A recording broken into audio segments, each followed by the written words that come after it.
Start. Mr. Deputy Chairman, sir, I wish to speak a few words on this bill. Sir, I feel that there was no necessity for moving this coffee amendment bill as the coffee board administration has been carried on efficiently with the cooperation of all the members of the board, both elected and nominated. I do not know what the government are aiming at by moving this amending bill. Government have not pointed out in what way the elected representatives of growers worked against the interest of the government or the board or the planters. Instead of decentralized powers, they seem to concentrate powers in the center.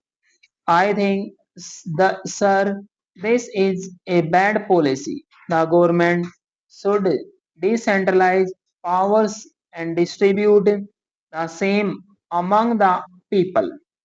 Sir, I know that the nominations representing several interests such as labor, consumers, trade, etc., are being made by the government. Till now, the coffee growers are used to elect their representatives to the board. They had the right to franchise and used to elect representatives in whom they had confidence. But this bill contemplates to deprive the planting community even of their elementary right of electing their representatives. Stop. What is the object and background of this amendment? I want to ask.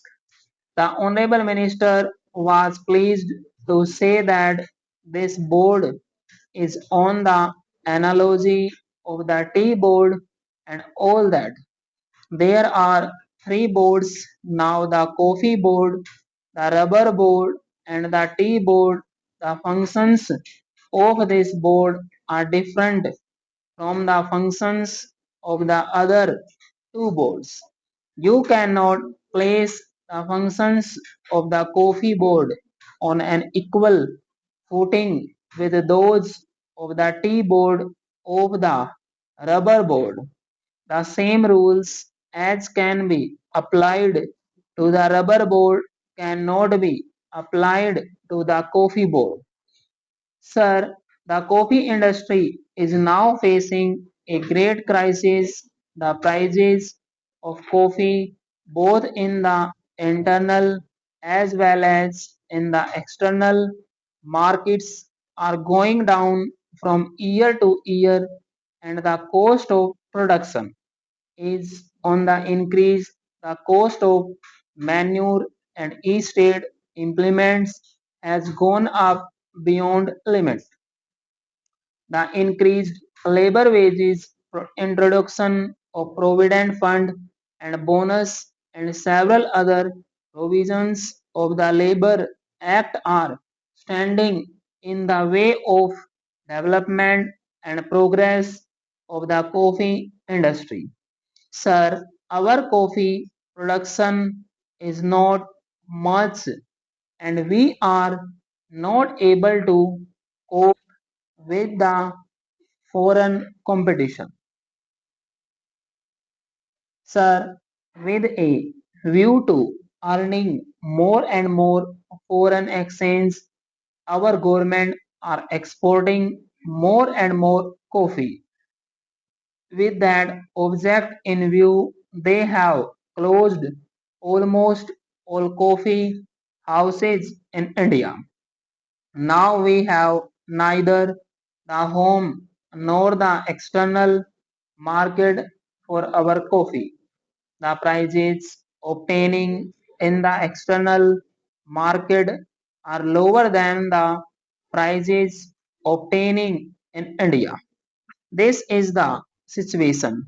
In this connection, I should like to say that the coffee board marketing policy is not sound and is not appreciated, and the board requires efficient elected representatives of coffee growers to give sound advice and chalk out sound policy to help this industry. Till now, from the top up to bottom, all are being nominated except representatives of growers. They have introduced the nomination system, which is against the principles of democracy. What harm is there in continuing the right of franchise so far given to the planting community to elect their representatives? Question mark. I do not know who gave this sound advice to the Ministry of Commerce and Industry. Sir, even the Coffee Board, when they came to know that this bill would be moved in Parliament, passed a resolution opposing the bill. There are a number of nominated members who oppose this bill.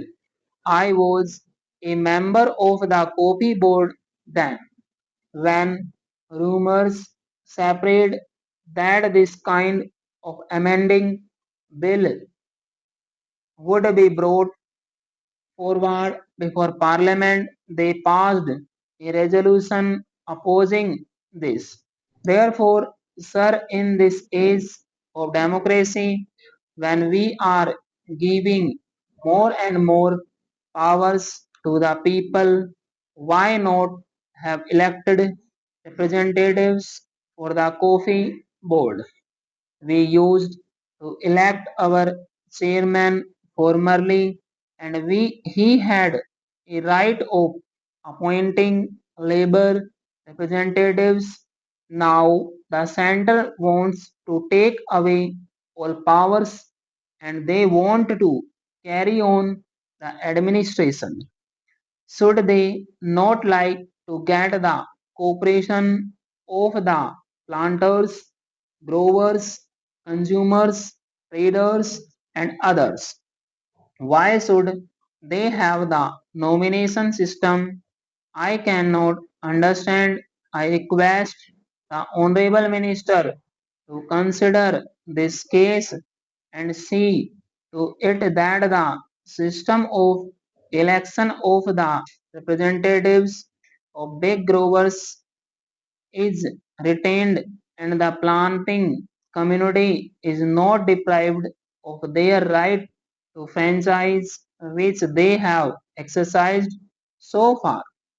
Till now, the administration has been carried on very smoothly. It was going on very efficiently. The represent chairman is a nice gentleman. He is taking a lot of interest. I propose even the chairman should be elected as a matter of course by the members of the coffee board. I request the Honorable Minister kindly to see that the coffee board is given the right to elect its own chairman. Stop.